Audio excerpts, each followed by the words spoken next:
Sa uno, awiting nga malipayon ang Ginoo ti buong kalibutan. Sa dos, simbaha ang Ginoo uban ang kalipay uban panuol kamo kaniya uban sa malipayong mga awit. Sa tres, ilha ang nga Ginoo ang Ginoo, siya ang nagbuhat kanato ug kita iya ang katawhan ug iya kitang panon.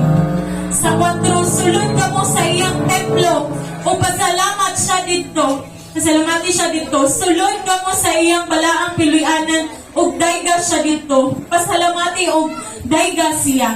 Sa 5, ang Ginoo maayo mulungtan ang iyang gugma